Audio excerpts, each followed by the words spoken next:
As a reminder, please silence all cell phones. Welcome to today's press conference for the Iowa State Cyclones. Iowa State Sports Information Director is Sarah Dyson. Today we're joined by head coach Bill Fenley and student athletes Audi Crooks and Emily Ryan. Coach Fenley, would you like to make an opening statement?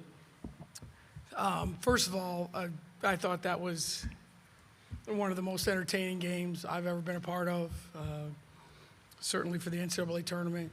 Certainly so proud of our team, ecstatic for them.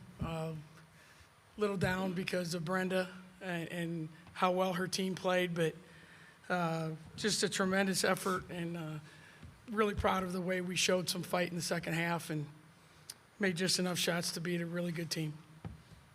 We'll now take questions for the student athletes. As a reminder, please state your name and affiliation at the beginning of each question. If you're on the Zoom call and have a question, please use the raise hand function, and I will call on you if we have time. Tommy Birch, Des Moines, Rochester. Emily, I saw you pointing out something on the stat sheet to Audi. What were you pointing out just there? I mean, she dropped 40 on 20 shots. That's pretty eye-popping right there. So it was a special night for her, but as well as our team, but couldn't have happened to a better person, and I'm really glad that I get to share the court with her. That's what you were kind of pointing out to her right now? How many made field goals?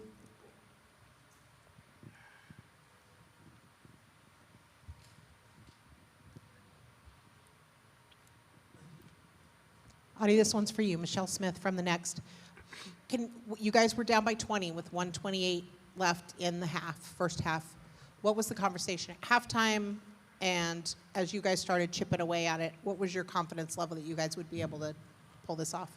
At halftime, coach just kind of told us, what we do is up to us. The way that this falls, if this is how we want to go out, then that's up to us. What happens on the floor is our responsibility. It's our fault. They can't play the game for us, and it was just a matter of pride, just knowing that we weren't playing to our best abilities and then going out there and showing what we can do, and we did that.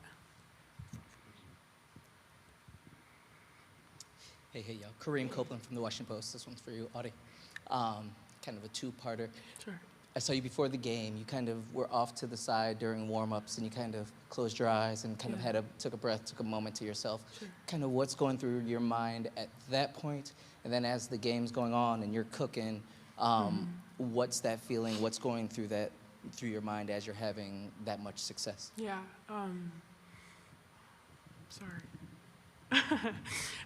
Before every game, I just try to take a moment and I pray, and I am kind of seeking guidance from my father. He passed away when I was 16 in 2021, so I just try to kind of take a second and ground myself and tap into my spiritual side and just know that everything's going to be okay, and he's got the best seat in the house. Excuse me, what was the second part of that question? I'm sorry. Just as the game was going on, what was working so well? Yeah. What were you feeling? During the second half, no, you're good. During the second half, we switched up the defensive plan a little bit, and I think we brought a lot more intensity, and that was working for us. We started rebounding a lot better. I think we got out-rebounded in the first half, and then the guards did a phenomenal job. I can't praise them enough of getting the ball inside. I don't score if they don't pass me the ball, so this is a big night, not for me, but for Iowa State. And then before the next question, as a reminder, there's no filming during the press conference except by the designated team delegate. Emily, this one's for you. Ben Gaffner, WMUC Sports. 14 assists today. Can you talk about the passing throughout, especially in that second half, and how you guys were so effective getting it to Audi, getting it to the three-point shooters out there on the perimeter, and what made you guys so effective in coming back down 20? Yeah, I think that's just kind of a credit to the attention that Audi draws inside.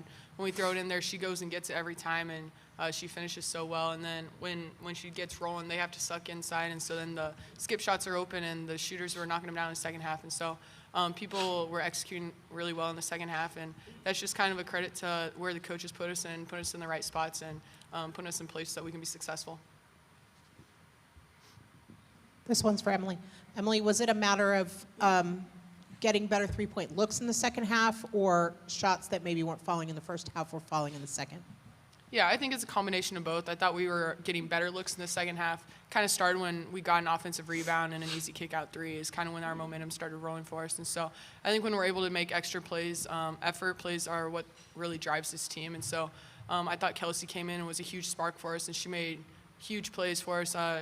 Obviously, it doesn't always show up on the stat sheet, everything she contributes to the team, but she was a huge spark for us today and got our momentum going, and so I think that was a big part of it.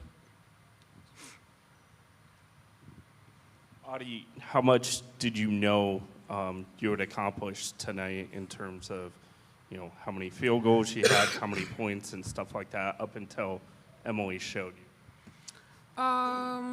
I pretty much had zero knowledge. We don't accomplish anything until the buzzer sounds. That's kind of how I look at it. So we just needed to finish the job regardless of who has how many of whatever. So what's your reaction to, having that type of production tonight? It reached some historic levels for Iowa State. Sure. I'm just grateful. I can't say thank you enough to the people that I'm surrounded by. When you're surrounded by people that you love, that care about you, that trust you as much as they do to get me the ball, that speaks volumes to how we play as a unit. And I bow down to the guards.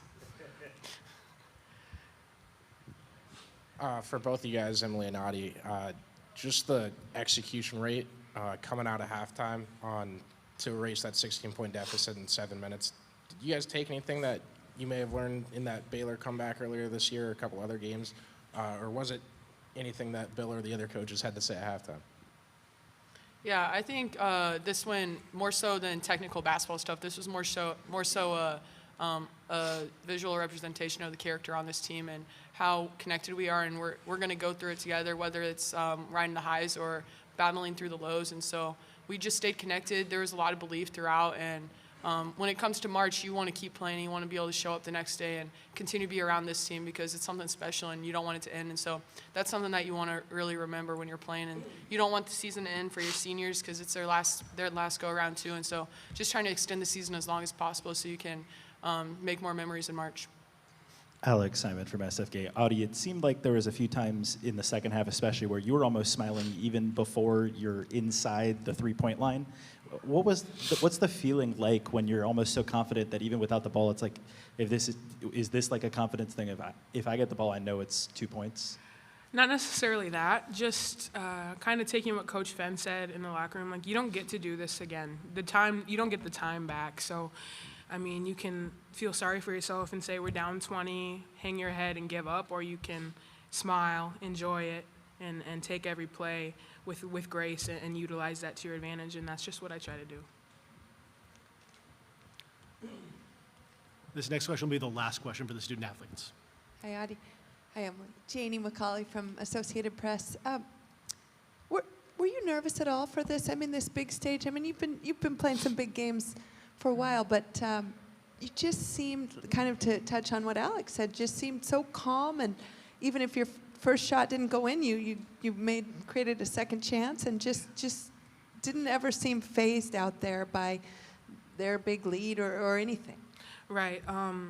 I kind of pride myself on being like a cool, calm, collected person. The most emotion you'll see out of me is when I'm celebrating or somebody makes a big shot. I'll be going crazy in that case. But it's just super important, I think, and it's not talked about enough, the importance of body language in basketball. That tells a lot about your team, yourself, your culture, and just to be able to control your emotions and to fight through adversity, it's not talked about enough. And that's just something that I value, that this team values, and that everybody should value. And, sorry, to place the name, we saw a quick glimpse on TV of you getting to place the nameplate on the bracket into the next round. I mean, what did that feel like? That was so fun. My teammates soaked me in water. I'm sorry, whoever sits in this chair next, but it was just a lot of fun, and I'm just excited to be able to have another game with these girls, with this group. This is a special team, and I just didn't want it to end. Thank you. Thank you, Audie and Emily. You can rejoin your teammates in the locker room. Thank you. Thank you, guys. We'll now take questions for Coach Fenley. As a reminder, please state your name and affiliation at the beginning of each question. If you're on the Zoom call and have a question, you please use the raise hand function, and we'll call on you if we have time.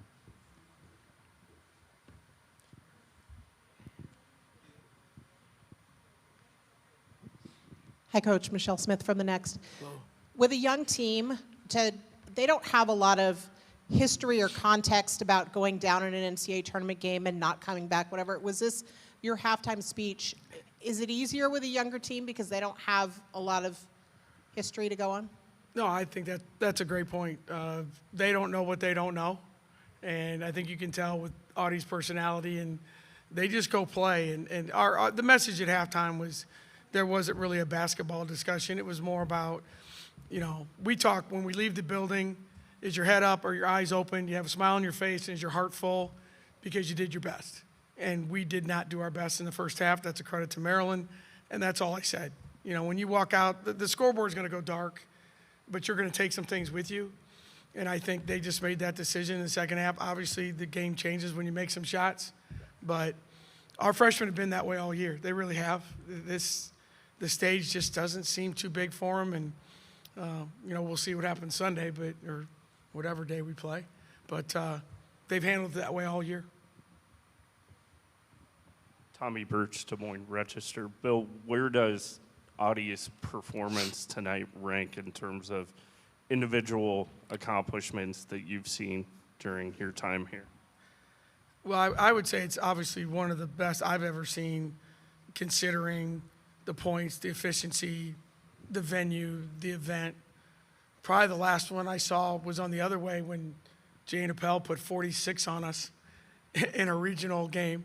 That was probably the last time I saw it, something like that. But we've had a lot of great performances, but I think when you just, in its totality, it was pretty impressive. Hey, Coach. Ben Geffner, WMUC Sports. What was it like going against Coach Freese, former assistant coach, first time Maryland and Iowa State have faced off in program history for both teams? What was that like, regardless win, lose, or draw? What was that experience like? Awful. It's awful. I mean, Brenda's part of my family, and you just, as excited as you are for your players and your fans, you look down at the other bench and their emotions a little different right now. So I know that's what the tournament's about, and it's a story, but it was awful. Bill, can you talk about the emphasis all season on your players getting the ball to Audi in a position where she can be successful? I mean, the passes, they really know where to get her the ball so that she's got a good look. No, we worked really hard on that. Early in the year, we weren't real sure of the best way to go about it, and I think what happens is because of the position she can get, Audi has amazing hands, so they'll it's like a wide receiver. It's like my man Austin Arnaud used to throw to Iowa State receivers. It's like, hey, I know my guy's going to catch it. And we have multiple people that can make the passes. I mean, obviously, Emily does most of it, but Addie Brown's been really good. And when people spread the court on us, so we spend and for us, it's been a learning curve because we haven't had a true low post player in our program for 25 years. And so it's been something we've all had to learn. And Audie's been really patient with us. She's patient with her teammates. And, we stole a lot of stuff, just simple stuff from what they did in high school. How do they get her the ball? What's the angle? So it's not anything big, but it's something that we've had to really adapt into our team. Hey, Coach. Aiden Curry, WMUC Sports. Audie mentioned a defensive switch that you guys made, I believe, after the first quarter. And it looked like Maryland were getting a lot of open threes in that first quarter. Can you kind of speak on what exactly that defensive switch was that allowed you to shut down their offense the rest of the way? Yeah, in the first half, it's the scouting report death for an assistant coach when Allie Kubak goes 7 for 8 from the three-point line. She's made 13 all season. That is like the worst thing ever. So we had a hard time guarding her because they were picking and popping, and Audie doesn't guard in space a lot. Second half, we switched a lot more. We kept Audie around the basket. We tried to chase a couple shooters and then gap the other guys. Nothing. It wasn't anything crazy. We just made the decision to keep Audie closer to the basket and rotate around her rather than the first half. We were trying to play it a little more straight up. And Brenda ran some good stuff. And, I think there was one time someone on our bench goes, she's got to miss once. And I think she was 7 for 7 or something. It was incredible. And 2 or 3 of them, I don't think the net moved. She was so open. So that was the big adjustment. It helps us because we can keep people close to the basket. And our goal was to not let them shoot a lot of free throws and guard certain people, which means someone else is open. And, you know, the threes that Allie got, that's my fault. That was the game plan, to guard the free throw line and the other kids. And to her credit and Brenda's credit, they made us pay for it early.